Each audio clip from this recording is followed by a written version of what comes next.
पिता परमेश्वर प्रभु यीशु मसीह के नाम से तेरे पास आकर तेरा धन्यवाद करते हैं प्रभु जी। इस साल के 8वें महीने के दूसरे दिन तूने प्रभु जी तेरी आराधना करने के लिए हमें मौका दिया है। प्रभु यीशु मसीह धन्यवाद करते हैं। इस सुबह जब हम तेरे वचन को पढ़ते हैं, चाहते हैं कि प्रभु यीशु मसीह तू हम सब की सहायता कर, ताकि हम तेरे वचन को सही रीति से समझकर उसके ऊपर चलने वाले हों। प्रभु तेरा धन्यवाद करते हुए प्रार्थना यीशु के नाम से मांगते हैं, आमीन। सुबह की बरकत यानी यीशु की बरकत प्रोग्राम में आप सबका 8वें महीने के दूसरे दिन स्वागत है। मैं धन्यवाद करता हूं परमेश्वर का कि प्रभु ने हमें पिछले 4 महीने में सहायता की है, ताकि हम सुबह की बरकत यानी यीशु की बरकत प्रोग्राम को आप तक पहुंचा सके। मुझे बहुत लोगों के फ़ोन आते हैं, मैसेजेस आते हैं कि वो अपने दिन की शुरुआत जो है सुबह की बरकत यीशु की बरकत से करते हैं। और अगर मैं किसी भी तरीके से भेजने में लेट हो जाता हूँ तो ज़रूर कहीं ना कहीं से मुझे कॉल आ जाती है। मुझे बहुत अफसोस है कि कुछ टेक्निकल प्रॉब्लम की वजह से इतवार की आराधना में हम जो भजन गाते हैं वो आप तक नहीं पहुंच पाए। रिकॉर्डिंग हुई लेकिन कुछ टेक्निकल प्रॉब्लम आ गई कि वीडियो तो नज़र आ रही है लेकिन ऑडियो नहीं मिली। इसमें भी प्रभु का हम धन्यवाद करते हैं, क्योंकि उसकी योजनाएं हमारे लिए बहुत भली हैं। आज तीसरा दिन है आज्ञाकारिता का, कि हम आज्ञाकारिता के विषय में सीख रहे हैं। और आज्ञाकारिता परमेश्वर के प्रति विश्वास और उसकी इच्छा के अनुसार जीने का परिणाम है। अजीज़ों, मुझे और आपको परमेश्वर पर विश्वास करके उसकी इच्छा के अनुसार जीना बहुत ही ज़रूरी है। पुरानी वाचा और नई वाचा, अगर हम इन दोनों को देखें तो नई वाचा की जो शर्तें हैं उनमें परमेश्वर की आज्ञा का पालन करना लोगों का स्वाभाविक एक प्रतिक्रिया है, जो परमेश्वर को प्रसन्न करने के लिए उनकी इच्छा रहती है। क्यों इच्छा रहती है? क्योंकि वो इस बात को जानते हैं, समझते हैं कि जो कृपा उनके ऊपर परमेश्वर ने की है, उस कृपा को हासिल करने के लिए वो किसी भी तरीके से योग्य नहीं थे।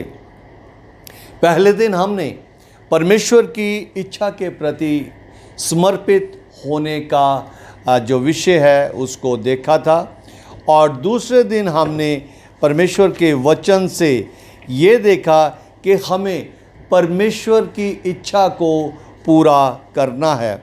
और आज हम आज्ञाकारिता के विषय में जो देख रहे हैं वो ये है कि हमें स्वयं इच्छा से परमेश्वर के लिए सब कुछ छोड़ने के लिए तैयार होना ज़रूरी है। अगर हम स्वयं इच्छा से परमेश्वर के लिए छोड़ने के लिए तैयार नहीं है तो हम किसी भी तरीके से आज्ञाकारिता नहीं कर सकते। आज्ञाकारिता करने के लिए सबसे पहले हमें अपने आप को परमेश्वर की इच्छा के प्रति समर्पित करना है। दूसरा, हमें परमेश्वर की इच्छा को करना है। तीसरा, हमें अपनी इच्छा से सब कुछ परमेश्वर के लिए छोड़ने का फैसला करना है। हम तभी परमेश्वर की आज्ञाकारिता कर पाएंगे। मेरे अजीज़ों, आज हम इस विषय को देखते हुए मत्ती की अंजील उसका 10 अध्याय और उसके 37, 38 और 39 वचन को देखेंगे।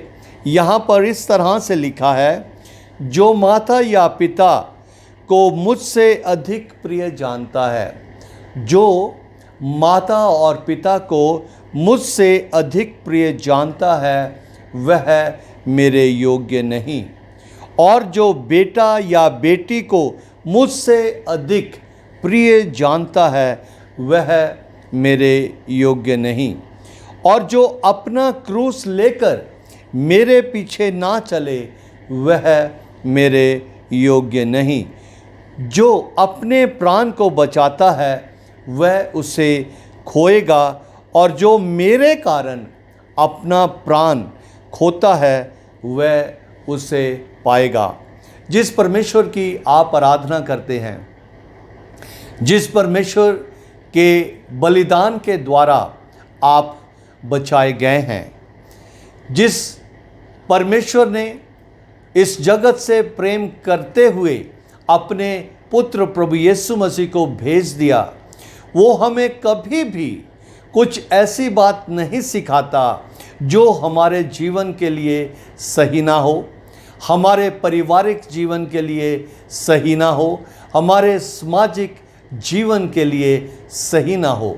ये शैतान हमारी सोच को अलग अलग तरीके से किसी ना किसी तरह से बरगला देता है और हम फजूल के क्वेश्चंस करने के लिए तैयार हो जाते हैं।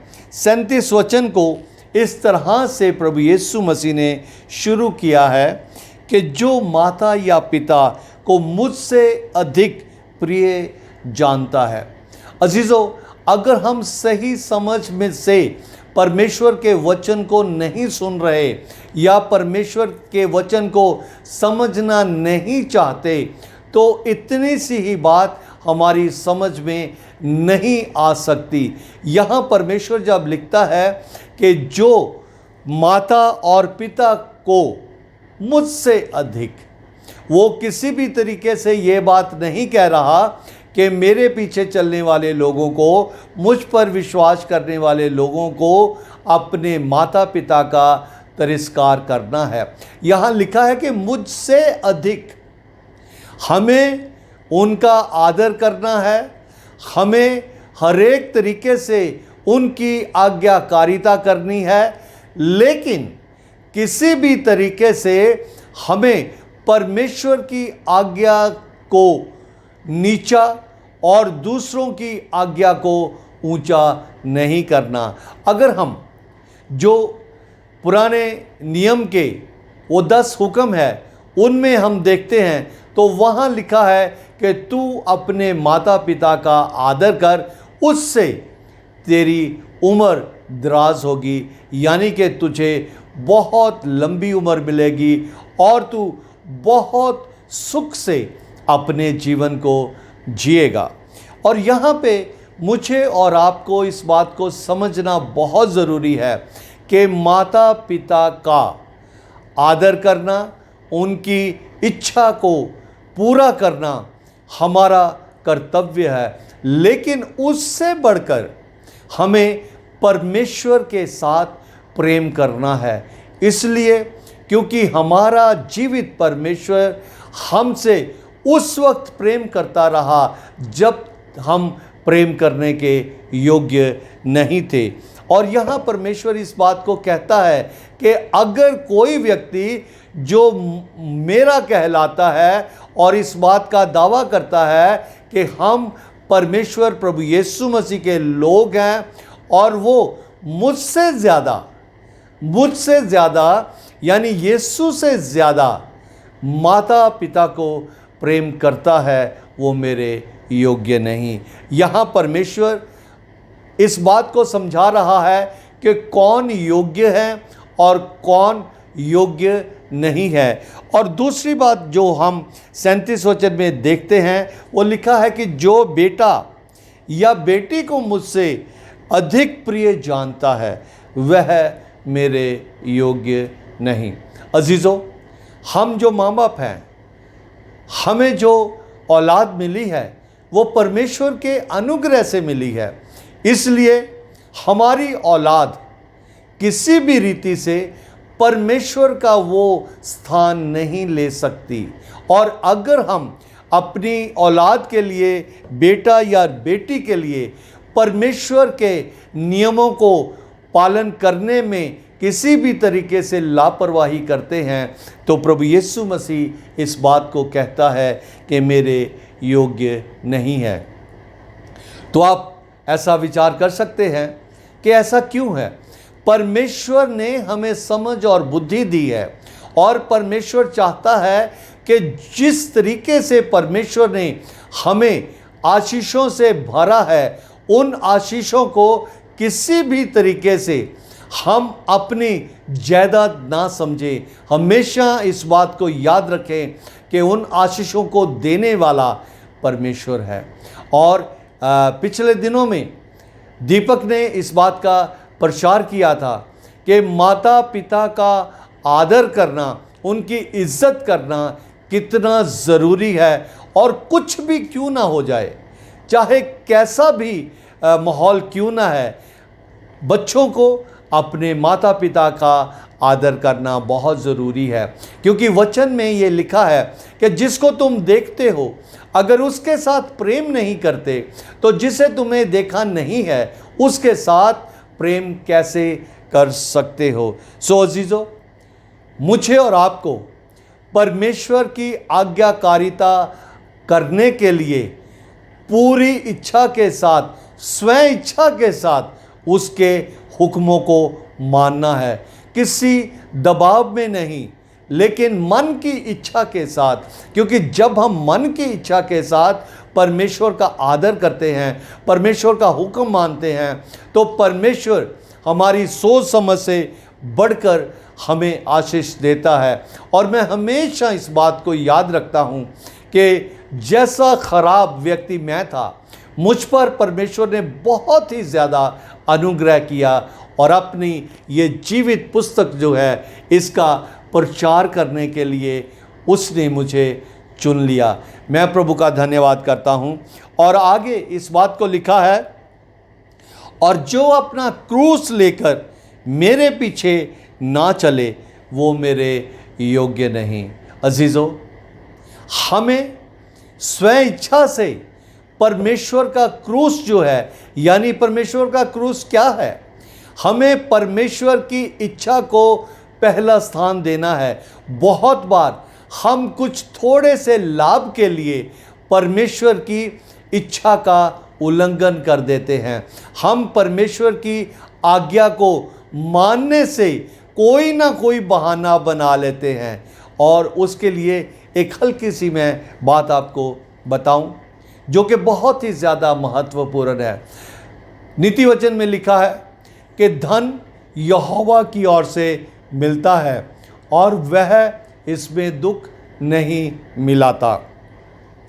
जब हम मलाकी की किताब में देखते हैं, वहाँ इस बात को लिखा है कि हम परमेश्वर के साथ धोखा करते हैं और फिर पूछते हैं कि हमने किस बात से परमेश्वर तेरे साथ धोखा किया है। इस बात के ऊपर मैं किसी दिन प्रचार करूँगा कि ये क्या पूरा मामला क्या है, क्यों परमेश्वर ने इस तरीके से कहा। लेकिन मुझे और आपको प्रभु यीशु मसीह ने इस तरीके से कहा है कि जो अपना क्रूस लेकर मेरे पीछे ना चले वह मेरे योग्य नहीं है। हमें संसार की अभिलाषाओं से बाहर निकलकर इच्छा के साथ, अपनी इच्छा के साथ परमेश्वर के कार्य को हमें अपने जीवन से पूरा करना है। मैं बहुत बार बहुत सी चीज़ों के लिए सोचता हूँ कि अगर इंसान का जीवन पूरी तरह से आरामप्रस्त चल रहा है तो वो कभी भी परमेश्वर को याद नहीं करता। लेकिन जब समस्या आती है तो एक से नहीं, 1000 पास्टरों से वो चाहता है कि उसके लिए प्रार्थना की जाए, जबकि दूसरे पास्टर्स की प्रार्थना और उसकी अपनी प्रार्थना को सुनने के लिए परमेश्वर के पास वही कान है, परमेश्वर का वही इरादा रहता है। सो मेरे अजीज़ों, हम इस बात को समझें कि हम किसी भी तरह से परमेश्वर की इच्छा दबाव से नहीं, लेकिन स्वयं इच्छा से उनके हुक्मों को माने और उसी को आज्ञाकारिता कहते हैं। प्रभु आपको बहुत बहुत आशीष दे। लगातार हम आज्ञाकारिता के बारे में सीखते रहेंगे। मुझे पिछले दिनों में एक मैसेज आया कि आज्ञाकारिता को एक बार फिर से नए रूप से सिखाने के लिए पास्टर जी आपका धन्यवाद। मुझे परमेश्वर ने इसी कार्य के लिए रखा है कि ये जो दो धारी तलवार है, ये केवल मुझे सुनाने के लिए ही नहीं, लेकिन मेरे अपने व्यक्तिगत जीवन पर भी प्रहार करती है। आइए हम प्रार्थना करें। पिता परमेश्वर, तेरा धन्यवाद करते हैं इस वचन के लिए जो प्रभु जी तूने तेरी आज्ञाकारिता करने के लिए हमें सिखाया है। तू चाहता है कि हम स्वयं इच्छा से प्रभु जी सब कुछ छोड़ने के लिए तैयार हो जाएं, क्योंकि सब कुछ देने वाला तू ही जीवित परमेश्वर है। तू अपने बच्चों से प्रेम करता है, अलग अलग तरीके से तू अपने बच्चों को सिखाता समझाता है वही बातें जो उनके आत्मिक जीवन के लिए, उनके सांसारिक जीवन के लिए लाभकारी है। प्रभु हम सब सुनने वालों को, सुनाने वालों को अपने वचन के अनुसार बहुत आयत से तू आशीष दे। तेरा धन्यवाद करते हैं, तूने प्रार्थना को सुना है, यीशु के नाम से मांगते हैं, आमीन। प्रभु आप सबको बहुत बहुत आशीष दे। सबको जय मसीह की।